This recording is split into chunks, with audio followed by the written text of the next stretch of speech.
welcome. Thanks for sharing the mic. Thank you, Jean Marie. It's good to be here. Thank you for the invitation. For sure. And thank you, Maya. It's good to see you and meet you outside of just your bio and your wonderful reel and everything that I, diligently Google stalked you for. It's interesting. It feels like in this kind of COVID world, this world of quarantine, and we are meeting folks intentionally in a new way. Yeah. I'm introducing people to each other. I'm sure you're doing the same thing, and then I'm being brought into conversations with folks that might have happened naturally, organically after a show, in the bar, post performance or even a post performance discussion or something like that. But I really appreciate how active our folks in our industry have been in terms of introducing artists to one another.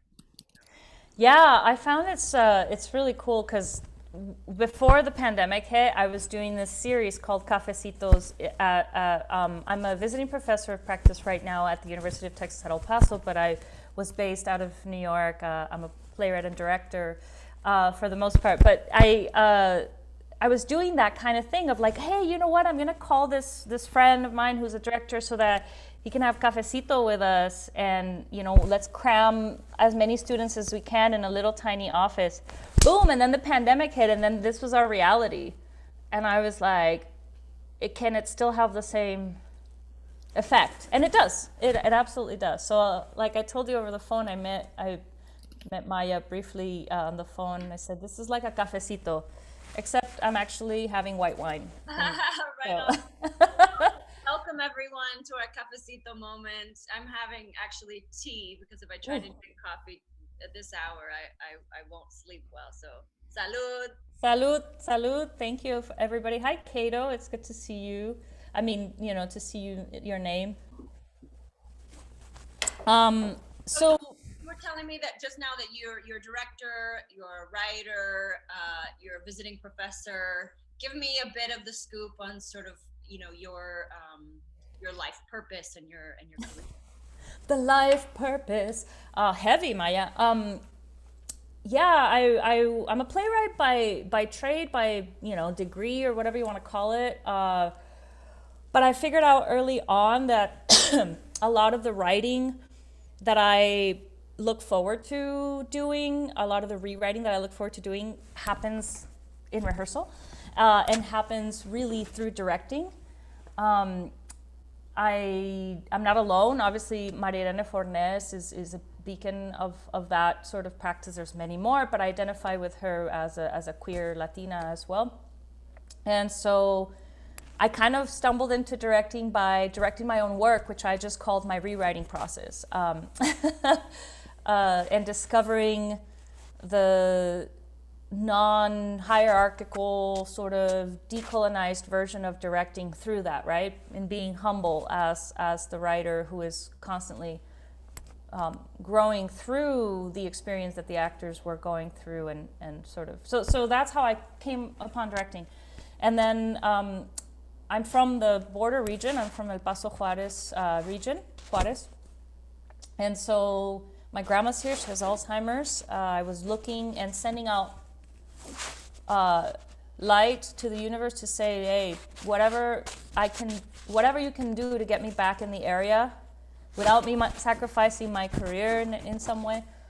So I get this call about this visiting position, and it's great because they hadn't had playwriting in the university since I had been there. So it's been a beautiful blessing and a fecund place to question why it is that we do what we do, why, especially for me, why I write the stories that I write, and kind of just a homecoming for me. So that's, I mean, and as far as my life purpose and stuff, it continues to be the laboratory of creativity, the laboratory of expression, and just an active, messy, lab scientist within it. You're the mad scientist and life is the lab. I love that. Yeah.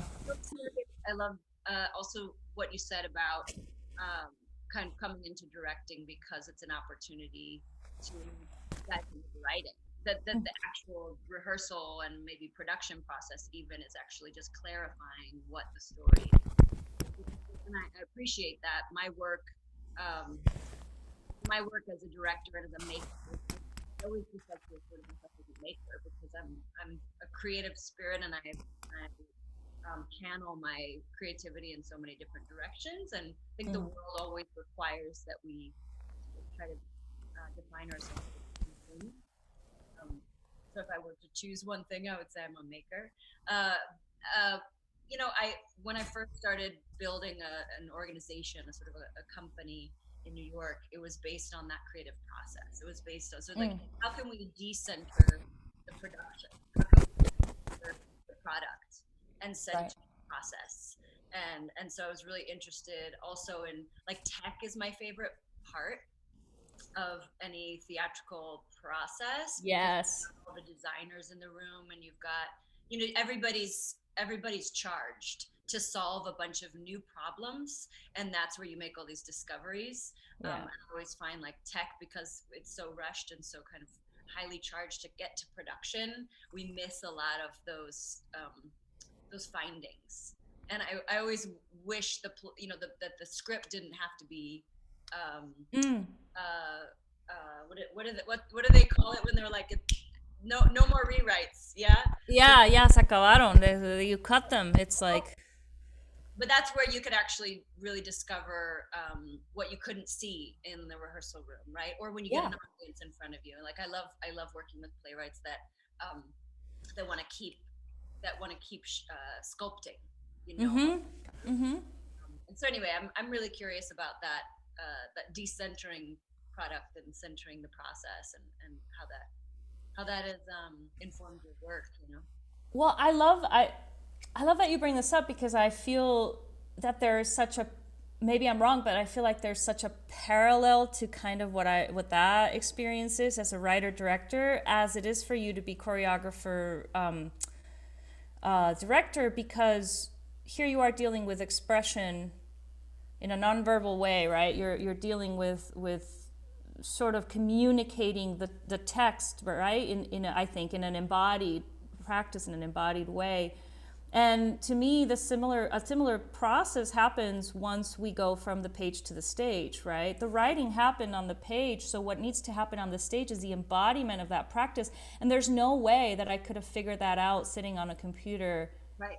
and clanking that out on myself. So to say that a play is finished, to say that it has no room for discovery when the actors touch it, is eliminating its very essence of its third dimensionality, right? I often say, it's not the playwright's job to write three-dimensional characters because it's physically impossible.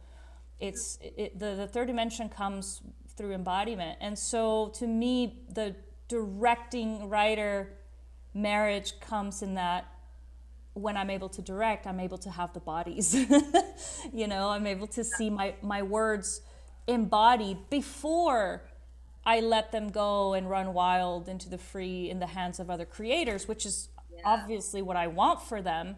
Mm-hmm. But I have to try it first. Mm-hmm. It's like Fornes used to say this, I made this world. Why don't I get to play in it? Mm. Like why is this stigma of like, no, playwrights shouldn't direct their own work? And it's like, but that's part of the making. That's part of the sandcastle, you know? Yes, I was having this very conversation with Jose Rivera a few months ago. We did a talk with the Playwright Center, and he said, as my work evolves, um, he said, I'm much better at letting go of a piece, but I'm also much more interested in directing the pieces that I write because I want to see it come to life in the way that I intended it, and then let it go, then let it fly. So that I don't think you're alone in that instinct at all. And I think it's interesting. So I've always been a writer. It's actually my first love. Sweet.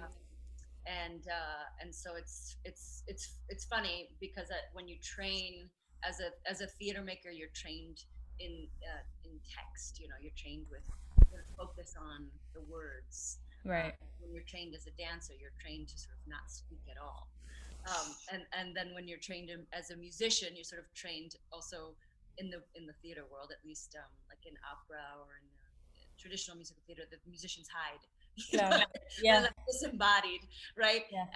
And I love the kind of work that brings all of the elements together. Like I want to see I want to see the strumming of the, of the guitar. I want to feel, you know, I want to see the sweat flying off of the drummer as much as I want to see it, you know, flying off of the movers or the singers or the dancers. Like I'm always interested in kind of how can we bring the worlds back together. I've always been a little bit confused why our society is so strict about separating, for example, the symphony, opera, you know, from the ballet, from the theater, from concert music, from concert dance, from you know, from literature and playwright. Like it's interesting how and I wonder how that came about. When did those divides set in? Because what I was reading earlier today about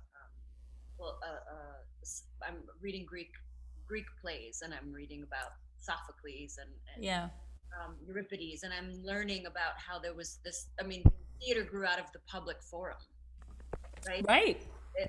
A place where people could see the dramas of fear and want and love and devastation and war, and you know, all of the human experience. People could see their own human experience reflected to them in this public forum, right?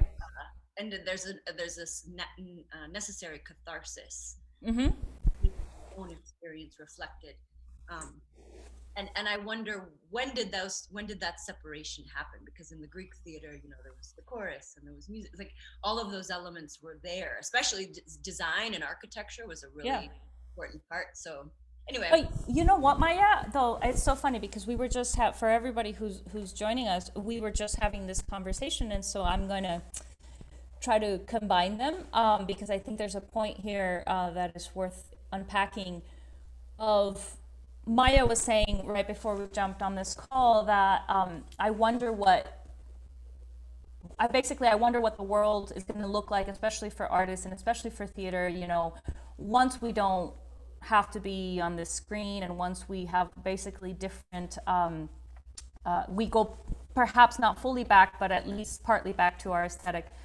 And I think it's connected to what you're saying, because I think it was electricity, I think it was lighting, I think it was the moment we were able to put our audiences under the spell of separation, of separating them from what they were witnessing. You know, I think it became literally a spell of separation.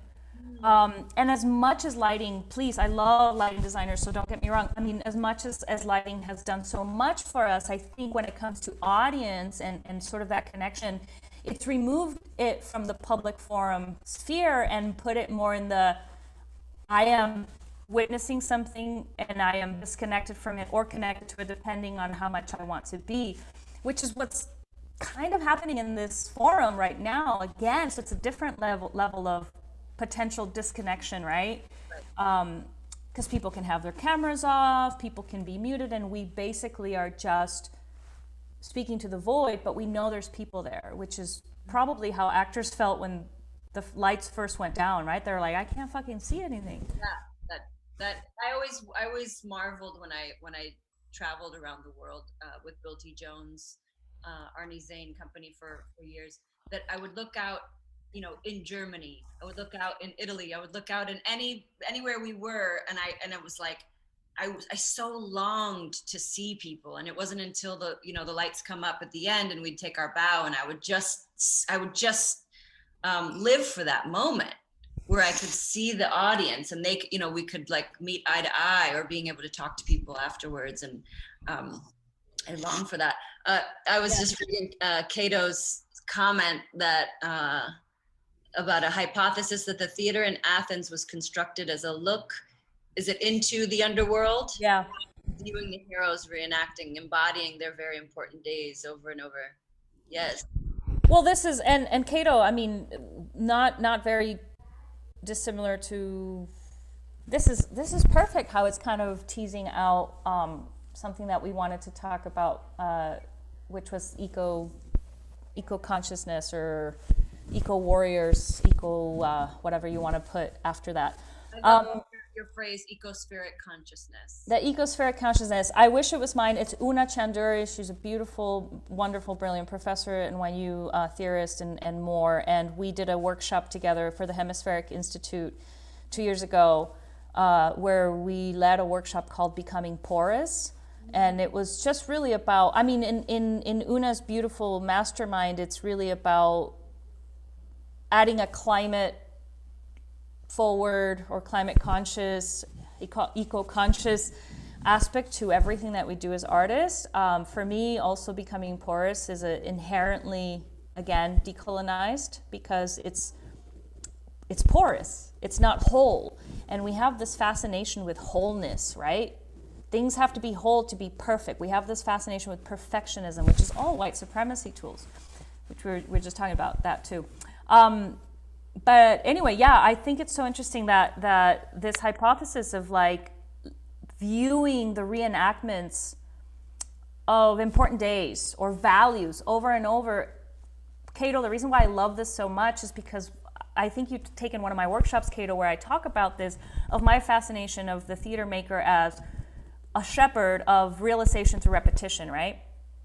What are the stories we want to see realized? Because inherently, by repeating them, we are realizing them. And I constantly talk to my writing students about this just as a seed, because I go, if we are constantly writing stories, I'm sure Maya feels the same, of, you know, the cartels, the drug wars, because I'm from Juarez, you are perpetually actually realizing those narratives because they're being repeated. So what were the Greeks trying to repeat so that in repeating them they became realized in the consciousness, right? Like that's why parables and all those kinds of things later in the Dark Ages really worked, right? But how is it working now? And I always tell my writers, Maya, like, okay guys, let's move past the trauma as drama. Right, like there's a moment to write in order to process your own trauma and yes, to process the difficulties that you're dealing with. But what are the yes. stories that you actually want to give to the world? What is repeat? Yeah. What do you want to realize and repeat, as you said? And I you know, when I started Organic Magnetics, the tagline was binding creativity with sustainability to generate urban folklore. Ooh, cool. This sense of like folklore, our parables, our stories. What is our cosmology, and what's our part as theater makers, as artists, in building the stories that will continue on, right? In sort of absolutely learning and growing from the stories that are passed on to us, but yes. then adapting them in new ways, questioning them, wrestling and arguing with them in the ways that they don't fit on us anymore, as we become an intentionally anti-racist society, and we do that in the microcosm of our work in our industry. How do we reform and re-energize the stories that we've inherited, and also sort of not, like you said, not create drama that just processes our trauma, but that actually distills and realizes our visions for the world that we're creating, right? Correct. I mean, I come from an oral culture, an oral storytelling family, and our cautionary tales were never like, no pisas a la víbora. Like, it was never like, don't step on the snake because it's gonna bite you.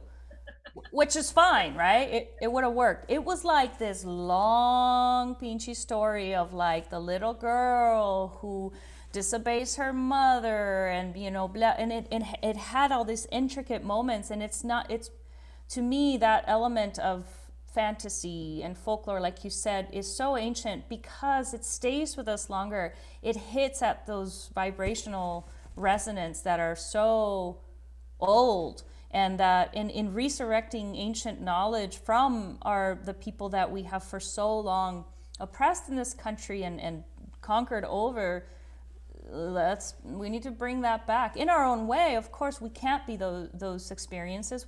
We are not those people, but how do we repurpose that? And that to me is a key mechanism too of the ecospheric aspect of ecospheric consciousness, is just saying, am I writing this and am I putting this forward in order to make a social statement? Or am I writing this and putting this forward so that it hits vibrational capacities that I don't even understand?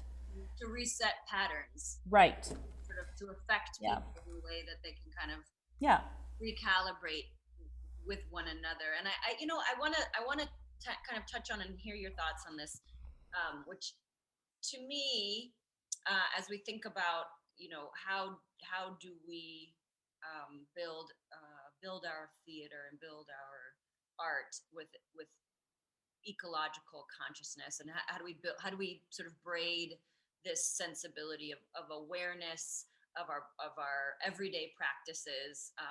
So what are the practical tools? And I think one of these themes that's coming up for us today is this idea of separation, right? And I think that it's also very much blended with the work that we are doing in connecting with one another and really understanding the stories of people that we have otherwise othered, right? Or othered ourselves from understanding. And so this idea of separation, Toni Morrison talks a lot about it. And this idea of separation from one another, from self and other, is also very much related to this separation between the human experience and the natural world. Right.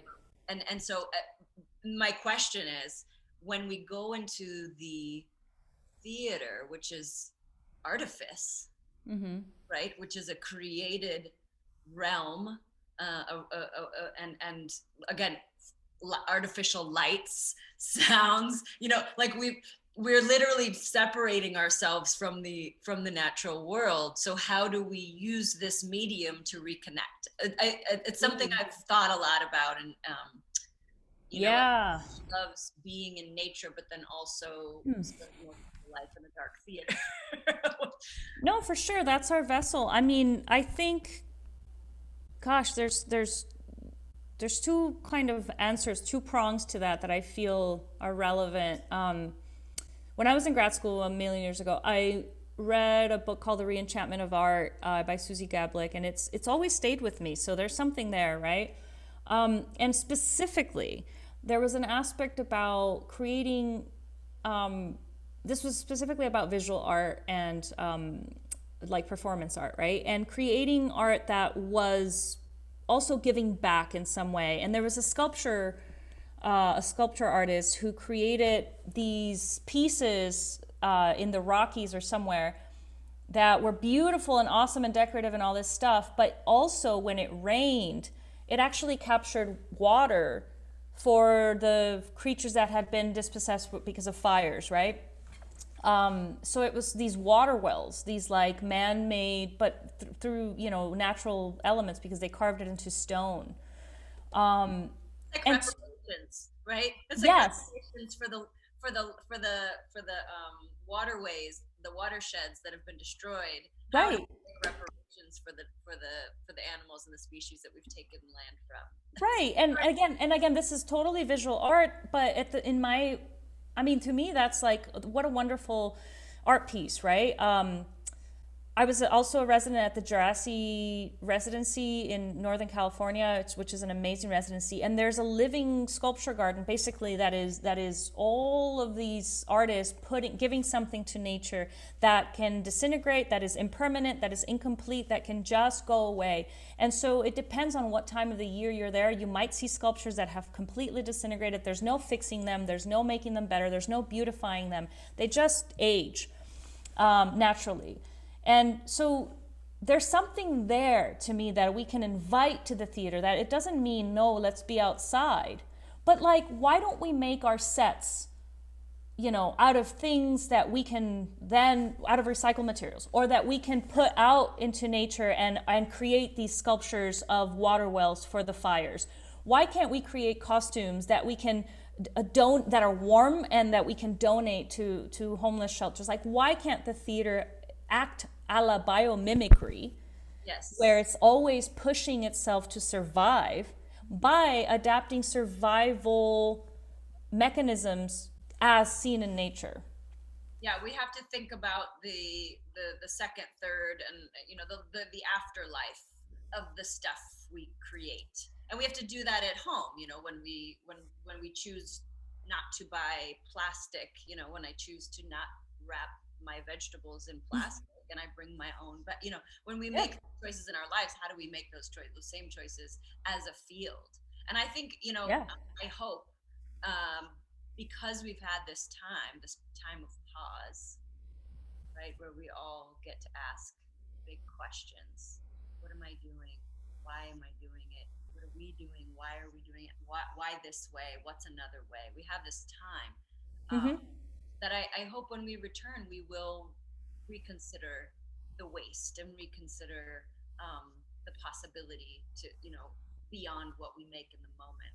What is It's like Maya. It's like that kind of what's the purpose of the things that we eso. create, not just for the live experience, but for sort of the good, the common good, right? I think that you've hit it. You've hit the nail on the head for me. We've had this reckoning moment in our field, which is brilliant, right? Of we see white American theater, and before that there was the Me Too movement, and there's this reckoning of social practices that are just not okay, right? That we have to move past as a community, as a people, as humans. And I am for them, absolutely, 1,009,000,000%. I'm just also aware of practices and content creation that is also not okay for how we treat our planet. I know that sounds very like how we treat our planet, but like our separation from the very thing that like sustains us is just as problematic to me as sexual harassment. And it is. And I've said this before and I've gotten so much trouble. But I'm like, they have to go hand in hand. Like we have to look at them as equals. The fact that we don't see them as equally dangerous, as equally bad, is part of the problem. And they can both cause tremendous damage to societies, to self, to communities.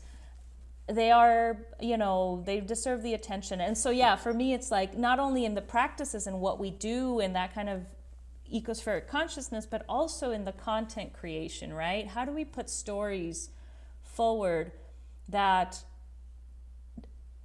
address this, that make it non-taboo, that it's not like, oh, that's the climate change play.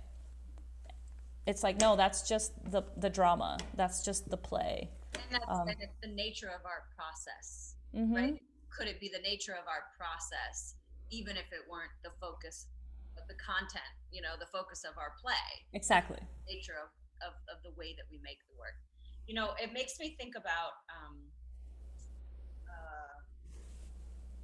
this, how the form is evolving.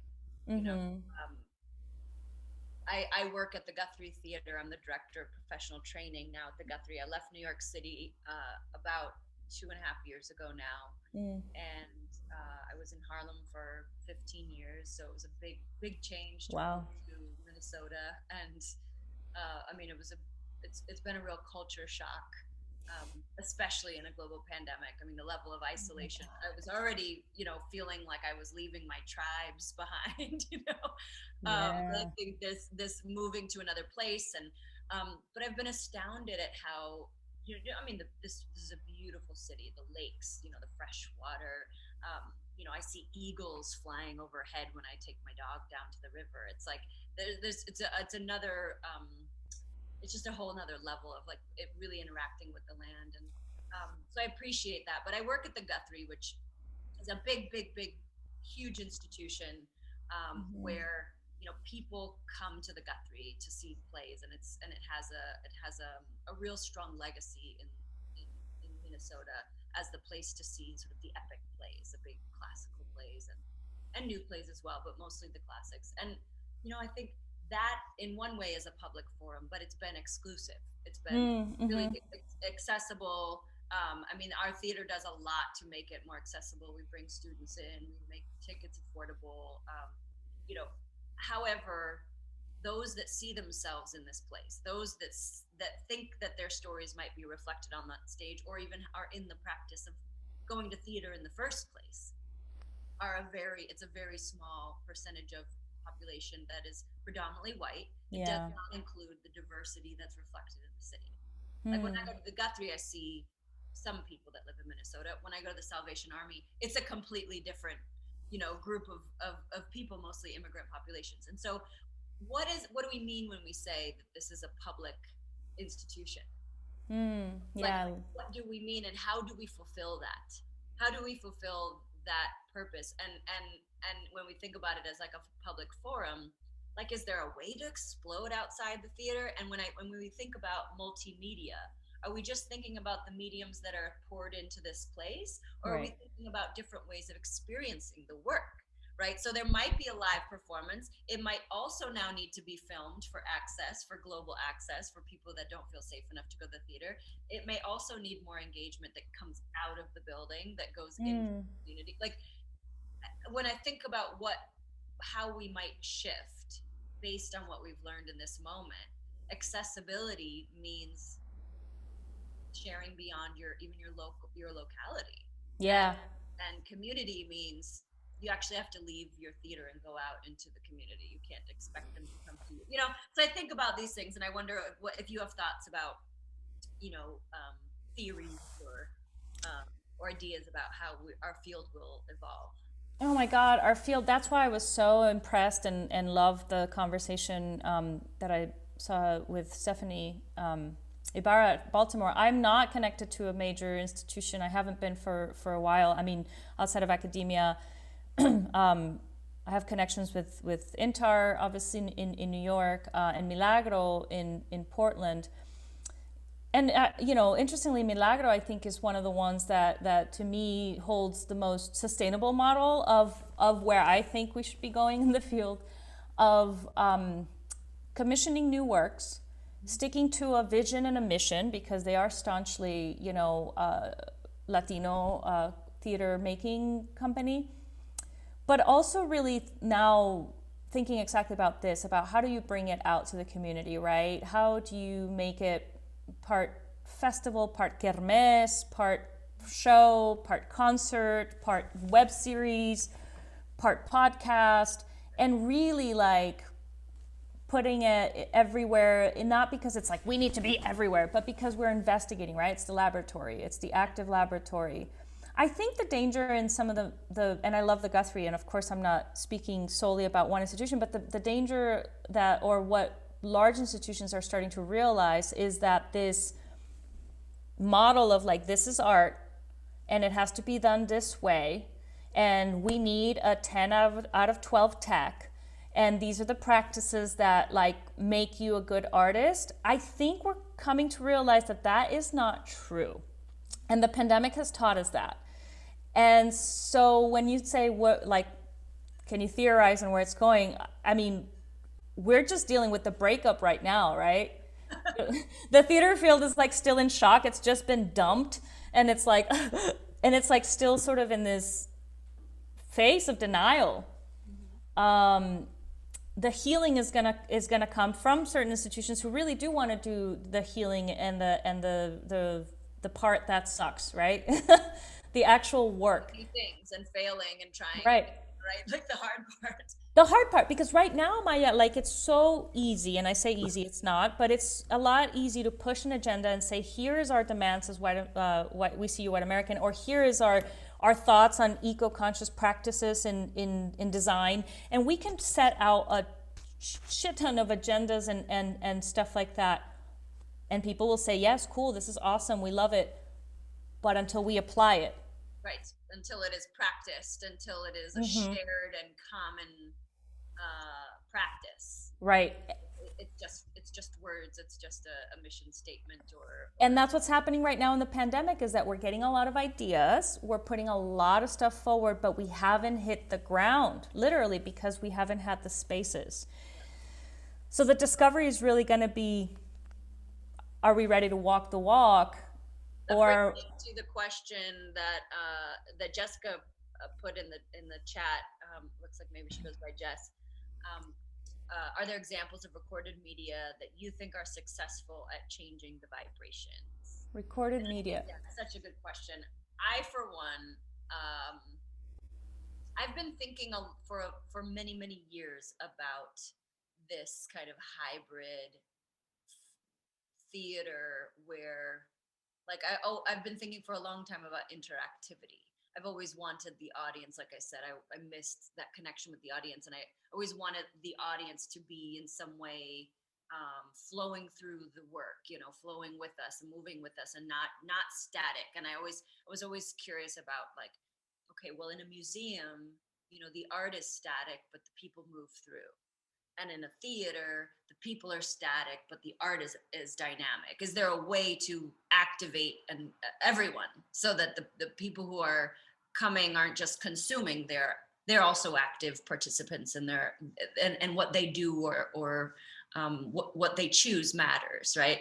And it's so I've been thinking about this for a long time, and I've often thought about, well, how can we use our sort of motion picture media, right? How can we to integrate the theater performance, right, the live performance, with the sort of live audience in that way. And so anyway, I think there's a lot to discover, and there's a lot to learn from sort of these new hybrid performances that are being cast, like live streamed online. And Right. But I personally have not seen any theater on film that touches me the way live theater does. That vibration that we're talking about, that porousness that you were describing, that sense of getting chills running up my spine when an event occurs in the theater, or in a live performance, or in a concert of some kind. And I also don't get the sense that I get from film, where Right. it's created for that medium. And so I think we have work to do to bridge the recorded, the digital medium of live performance. Yeah, this is a great question, but it's something that I'm not sure I even have the tools to answer. So I'm just gonna try, but I keep saying, and maybe I'm wrong again. Like I'm usually wrong, but that's part of the laboratory again. But I keep saying to people, what's happening right now is not theater. It's content, it's creative content, it's good content, but it's not theater. Because the liveness aspect, the fact that our heartbeats synchronize when we're sitting in a theater, the fact that there is like actual science about what our body does, what our water levels do, like what our physical body does when we are experiencing the same thing together. Especially with that sort of manipulation, which is the art, right, in this narrative. We can't replicate that no matter how much we try in this medium. We just can't. And so if there's recorded media out there that I think is changing the vibrations, I think there's a lot of recorded media that is definitely trying very hard at answering that very question, and is actively investigating that kind of idea of if we're creating content, not theater, is this its new thing? And if it is a new thing, then how is it different? And how, hopefully, people are asking, how is it more beneficial? Why do we need it, right? Why now? Why do we need it? And access is definitely one of them, one of the huge ones. I think that most theater makers are realizing that we have a lot more access and accessibility points through the recorded media, but then we sacrifice connection. So it's really, I think we're still figuring it out. I think we're obviously in this together, and I was definitely not I don't know about you, Maija, but I was not the art maker who was like super, I actually did 0 Zoom readings during this time. My work has been silent. I've been writing. This is the time for me to write, not to push anything forward. I was an invisible marker because I was like, I don't know how to treat this medium, and I'm still trying to figure out one, you know? So yeah, it's very new, but I've seen really brave efforts and wonderful stuff out there, and interactive, a lot of choose your own adventure sort of narratives, a lot of audio forward podcast style theater. I've seen VR take a big leap. role-playing, character-driven narratives, you know, so that's cool. I still don't think it's theater, but that's just me, and somebody can smack me in the head for it and call me like an ancient, you know. It's a healthy debate. It's a healthy debate. I agree with you that and I love that the idea too that we are nature when we do theater, right? That again, sort of the question I posed earlier, that when we walk into a theater, we're separating ourselves from the natural world, but actually we are the natural world. And proof of that is that our hearts, without meaning to, our breath synchronizes with the other people in the room, and you know, hundreds, thousands of people's heartbeats start to beat, synchronize and beat together. Is proof that we are the natural world inside of our public forums, you know. In this time, I'm kind of going to answer a question that you didn't ask actively, but I feel like I should speak to it. Is that in this time I'm doing a lot of Zoom meetings because I work for this big institution. I also run the professional training program, so I've been spending a lot of time curating experiences online for our actors, for our young actors and students. And this has been so difficult for them. You know, how does one train to be an actor when acting is interaction? How do you do it in this form? And so just trying to find ways to not forsake their training and give them everything that we can in this medium. But I've been blown away, especially, I think the best, you know, theater I've seen on Zoom or on Facebook Live or whatever medium they choose, YouTube, has been done by my students. Yeah. Yes.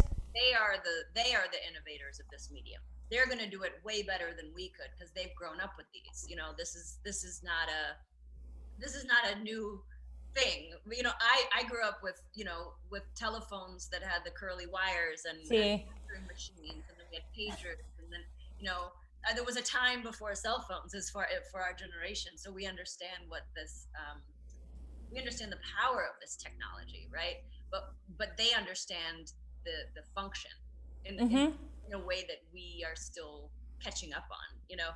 So we are the bridge generation, you know, I think, from sort of the great before to whatever we're building now. But I think some of the best work I've seen has been made by the early, you know, students in their early 20s who are the future of theater. And they're longing to be back together. You know, I think like many of us, you know, the minute I can be in a room with other people, clapping along to live music and dancing freely in space. Right. I'm just like, that's what I want more. If I didn't value it enough before, you know, right. I really am a Sufi mystic, and that's all I want to do is like whirl in a space with. You know? Well, speaking of that, I'm going to ask you a question selfishly, since I have Maija here and you're all witness to her greatness. I'm teaching directing 1, okay, in this medium. Okay? What? Like, how do you, especially the way, like I just spoke about earlier, I engage with directing, right? Which is this completely like hands-on, like get dirty alchemy, with, yes, principles that you can follow, learn the rules, then break them kind of deal, right?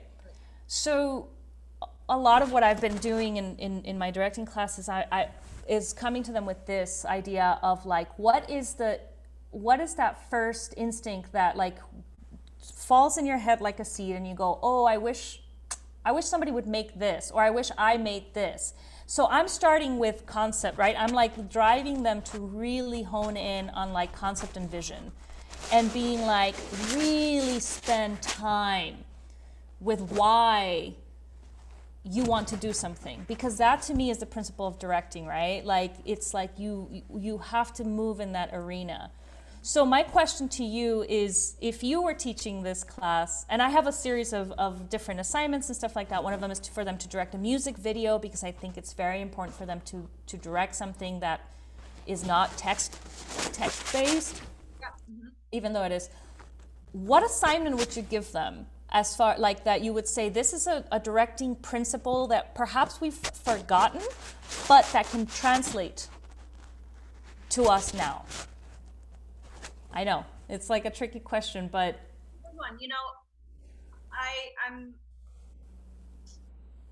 I remember Peter Brook speaking about the role of the director. It was a talk back at BAM years ago, and someone asked him, like, what does a director do, really? Because it is kind of a mystical thing. And he said, there is only one role for the director, and that is to create an environment where everyone is focused. And I think that, you know, the assignment would have something to do with that. You know, there's building a world, right? And there's including all of the elements. What does it sound like? What does it look like? What does it feel like? What are the actors doing? What is the action? What is the story? Blah, blah, blah, blah, blah. But how can you create an environment where you actually train the mind of the chorus listener, right?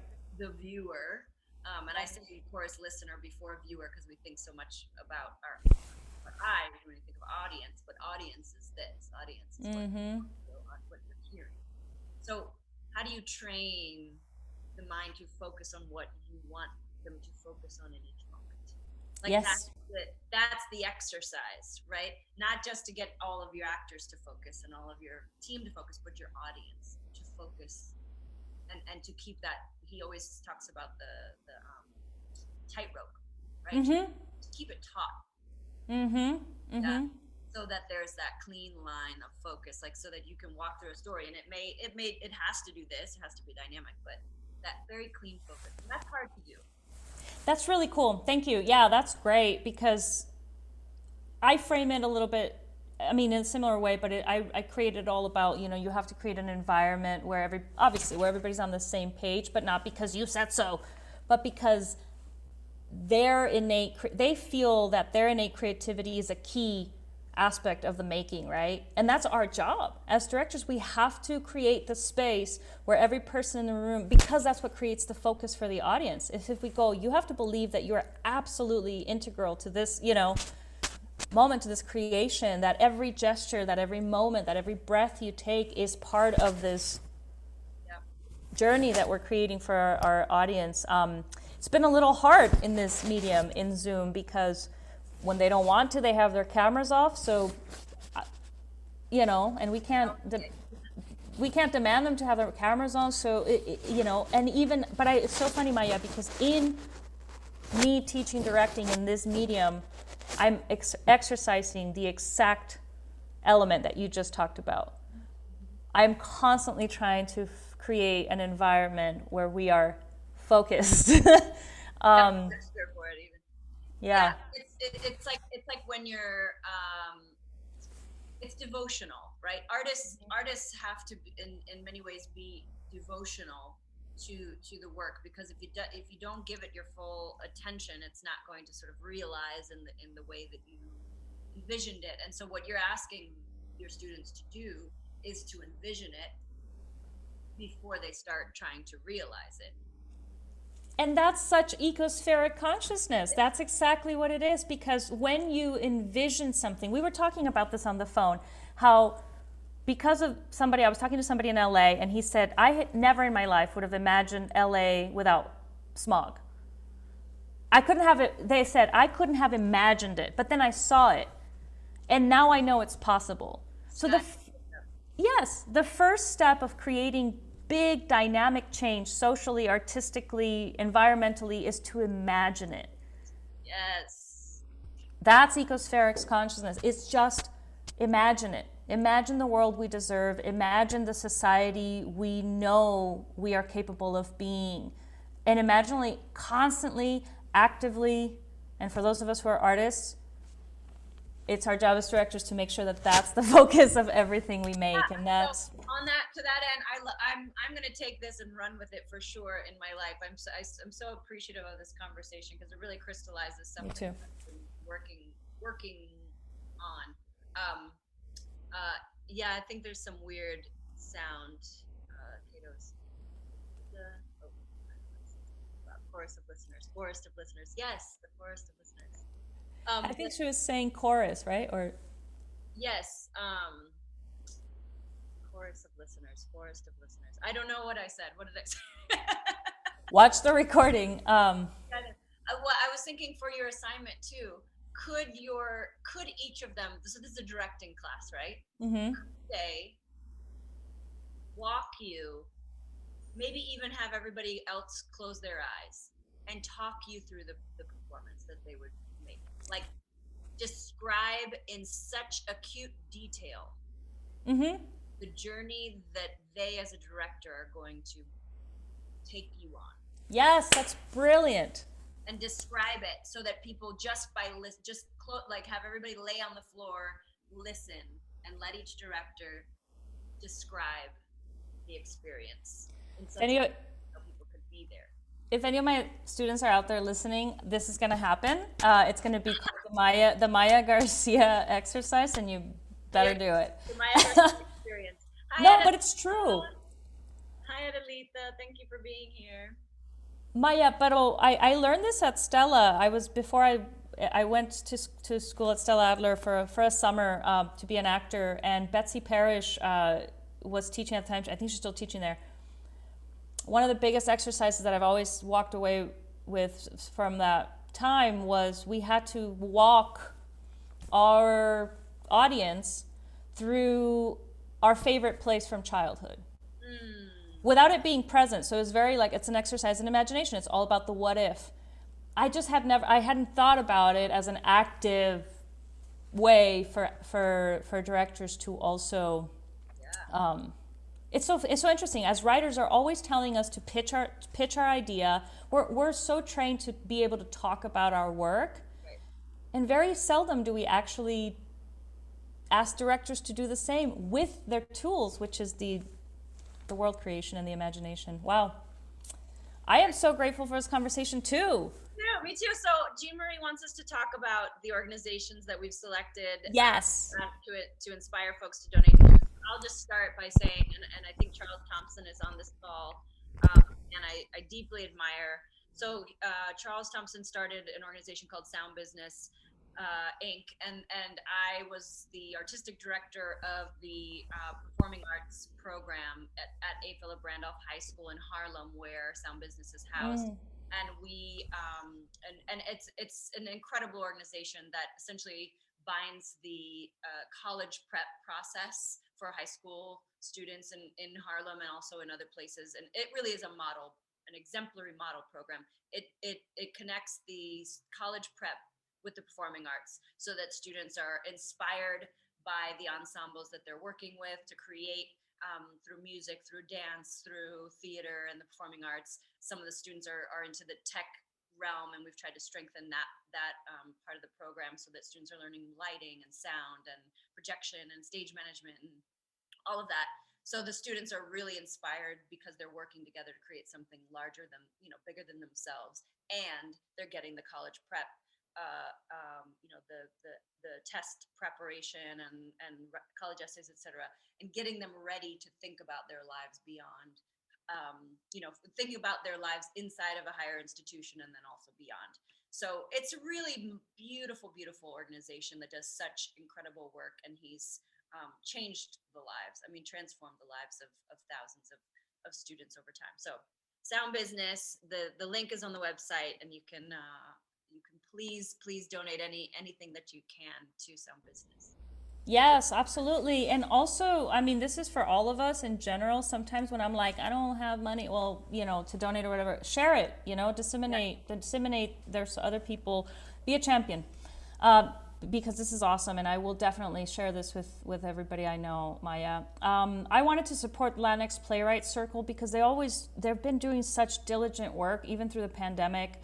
They are that I know of, one of the not, I'm not going to say first because I'm going to sound like an ignorant asshole, but like at least one of the active recent Latinx writing groups in El Paso, in New York. It was started by Guadalise del Carmen and Oscar Cabrera, Oscar was part of the public emerging writers group. Guadalise is a fantastic playwright and human. And yeah, they basically just started like, fuck everybody else, let's just do our own, like we don't need an institution basically to support each other and listen to each other and engage in a writing group a la some of the bigger institutions, umbrella programs, right? So they did it. I was on my way out of New York at the time, so I was like, I love you guys, mwah, anything you want, you know? But this is what's so amazing about Latinx Playwright Circle, okay guys? I still get the emails obviously because I'm part of the group. Every Sunday they have something that is called a kiki, which is like a Puerto Rican version of like a get together, no, a gathering. And it's basically a religious service to the work. They meet every Sunday at the same time that most people would go to church, and their church is each other. Their church is the community. The church is listening to each other's words, disseminating information about playwright submissions. They talk about playwright submissions. They share artistic statements with each other. They're just so radical and beautiful and giving and generous. And of course, now they have primary stages backing them up, and they're a 501c. And so help them have the tools to continue to do the work that they were doing with nothing, because it's just going to be amazing once they have the resources. So that's, I mean, and again, if you can't give or don't want to spread the love. Yes. That's Latinx Playwright Circle. It's also on the website. Playwright Circle, and is it based specifically in New York? Do they have a kind of a national or a global? Well, now they do, right? Because of this pandemic. I mean, it was based in New York because when we had the Latinx Theater Commons meeting in New York, we realized that the Latino theaters in New York don't really talk to each other, like INTAR Pregones, Puerto Rican Traveling Theater, which is now Pregones. I don't know, the Latinx, the Pregones, didn't they connect with the Puerto Rican? Yeah, they merged. They merged. So, but them, INTAR, and like the Clemente, like there wasn't a lot of conversation. See those done. And it's New York, so to me they are the beacon of not just Latinx writing. To me, they are the group that is practicing the most radical form of generosity when it comes to writing groups, and I've been part of many. So I just want to support them and help them create the work. It sounds like a garden where all of the stories of, the Latinx stories are getting seeded and carefully cultivated. That's exciting. It is. It's a community garden. That's absolutely true. Hi, Cato. Hi, Jean Marie. Thank you for inviting us to this cafecito session. Hey, Cato. Thank you so much, ladies, for doing this. I have to tell you, I started crying when you started talking about your groups, because I just thought, wow, how fortunate am I to be surrounded by such intelligent, passionate, innovative women who aren't just creating art for their own sake. Like, oh, thank you. I wish you all peace and joy, and thank you so much for this wonderful evening. Yes, thank you so much, Maija. It's been a pleasure. Thank you. Regina, this is just the first of many coffee. I agree. White wines, but yeah, okay. All right. I feel like my mission has been complete now. Yeah. All right, y'all. It's been a pleasure. Good night. Ciao, good night. Bye, buenas noches.